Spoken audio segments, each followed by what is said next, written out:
शांता दशरथ और कौशल्या की संतान थी। शांता को जन्म के तुरंत बाद राजा दशरथ ने अपने मित्र राजा रोमपद, जो अंग देश के राजा थे, को दत्तक दे दिया था। रोमपद की पत्नी का नाम वर्षिणी था, जो कौशल्या की सखी थी। अंग देश में शांता को राजकुमारी की तरह पाला गया। शांता बुद्धिमान, विदुषी और धर्मनिष्ठ थी। एक कथा के अनुसार शांता का जन्म केवल राजा दशरथ और रानी कौशल्या की इच्छा से नहीं हुआ था। ये तो स्वयं देवी गायत्री का वरदान था। कथा अनुसार कौशल्या ने वर्षों तक तप कर गायत्री देवी की आराधना की थी। देवी ने दर्शन देकर कहा, गायत्री देवी, राज जी, तुम्हें एक कन्या प्राप्त होगी। वह धर्म की रक्षा के लिए जन्म लेगी, पर ध्यान रखना, वह तुम्हारी होकर भी तुम्हारी नहीं होगी। देवी, मेरी संतान मेरी नहीं होगी। गायत्री देवी वह सृष्टि के विधान की रचना करेगी, बिना यश की इच्छा के। रहस्य श्रोता को बांधे रखेगा। जो एक भविष्यवाणी। शांता का जीवन केवल शांति नहीं था। राजमहल में भी उन्होंने अपमान सहा, विशेषकर दरबार में कुछ मंत्रियों से नहीं। एक दत्तक कन्या से राज्य चलवाना, ये तो नारी की बुद्धि का शासन हुआ। राजा की सेवा और प्रजा की रक्षा जन्म से नहीं, कर्म से तय होती है। यहाँ शांता का तेज उसकी नारी शक्ति को उजागर करेगा, उसे एक राजनेत्री के रूप में दिखाएगा। पहली बार शांता इशिंग के आश्रम जाती हैं। तुम कौन हो? तुम्हारी उपस्थिति से मेरे तप का स्वरूप बदल गया है। मैं वह हूं जो तपस्या को जीवन देती है। मैं सत्री हूं जो पत्थर को भी मोम कर सकती है, पर मैं केवल मोह लाने नहीं, धर्म लाने आई हूं। क्या ये सत्री मेरे तप को भंग कर रही है या तप को पूर्णता दे रही है? पुत्र, जिसने तुम्हारे भीतर करुणा और समर्पण जगाया हुआ, वह पतन नहीं, उत्थान है। विवाह करोगे तो भी ब्रह्मचर्य नहीं टूटेगा, सेवा की दिशा बदल जाएगी। राम का जन्म हो चुका था, अब सब पूर्ण हो चुका था, पर शांता के मन में अब वैराग्य जाग चुका था। शांता, मेरा धर्म पूर्ण हुआ, अब मुझे अपने भीतर लौटना है, वहां जहाँ मैं स्त्री नहीं, नारी भी नहीं, केवल आत्मा हूं। संकेत मिलता है कि हिमालय के किसी तपोवन में चली गई। ऋष्यशृंग और शांता एक तपस्वी युगल, जिन्होंने अयोध्या की वर्षा की पुकार सुनी और पुत्र का मेष्ठी यज्ञ करवाया। यही यज्ञ बना श्री राम के अवतरण का कारण। पर इस कथा के ठीक बाद जब राम और उनके भाई जन्मे, शांता और ऋष्यशृंग लौटे अपने आश्रम को, जहां एक चमत्कार ने जन्म लिया था। शांता एक पुत्र को जन्म देती है। उसका नाम रखा गया उग्वन।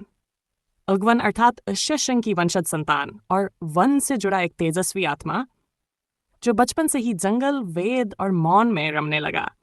इग्वन का लालन पालन इसी परंपरा में हुआ। शांता ने उसमें धर्म, करुणा और संयम का बीज बोया। ऋष्यशृंग ने उसे वेदों की गहराई सिखाई। परंतु जैसे ही वह 6 वर्ष का हुआ, उसने एक स्वप्न देखा। एक योद्धा, धनुषधारी, तपस्वी, जो अयोध्या में जन्म ले चुका था, श्री राम। इग्वन ने माता पिता से आज्ञा ली और गुप्त रूप से निकल पड़ा।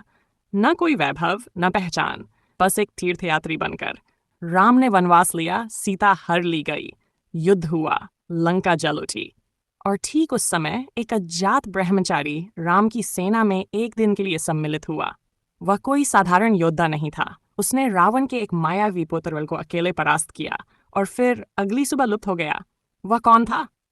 एग्वन, शांता और ऋष्यशृंग का पुत्र।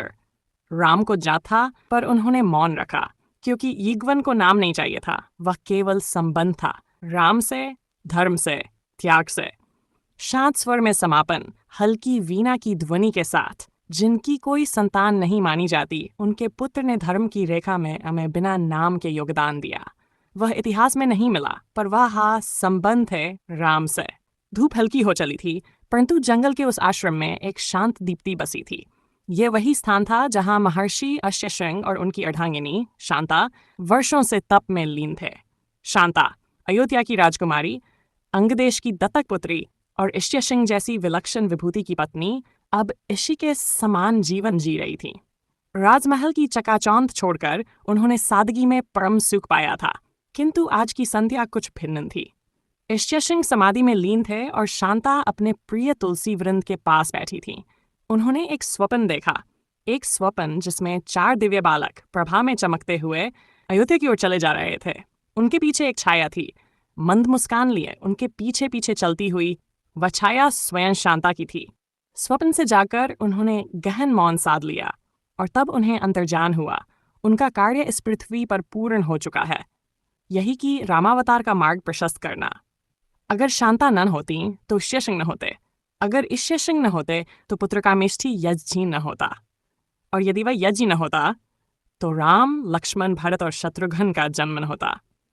ये जानकर शांता ने अंतिम बार गंगा जल से आचमन किया और प्रार्थना की, हे प्रभु, यदि मेरा जीवन कभी किसी पुण्य का कारण बना हो तो मुझे उसी प्रभु राम की चरणर्ज में स्थान दें, जिनका मार्ग मैंने अनजाने ही प्रशस्त किया। कुछ क्षण बाद जब इष्यशृंग ने नेत्र खोले तो देखा शांता अब देह में नहीं थी। एक सौम्य मुस्कान उनके मुख पर थी और 4 दीपक पास रखे थे, जैसे उनके हृदय के चारों कोनों से राम, लक्ष्मण, भरत और शत्रुघ्न निकल आए हों। इष्यशृंग ने मौन वंदन किया। उन्हें जात था एक यज्ञ की प्रथम आहुति शांता के रूप में पूर्ण हो चुकी थी। एक ऐसी नायिका जो बिना नाम के भी पूरी रामायण की नींव बन गई। त्याग, तपस्या और मौन सेवा की ये कथा सिर्फ कहानी नहीं, बल्कि आत्मा को छू लेने वाली एक जीवंत अनुभूति है। इसलिए अगर आपने अभी तक सब्सक्राइब नहीं किया है तो ज़रूर करें, लाइक करें, शेयर करें और उस बेल आइकन को दबाना मत भूलिए, क्योंकि आगे और भी ऐसी अनकही अदृश्य लेकिन गहराई से संबंधित कहानियां आने वाली हैं।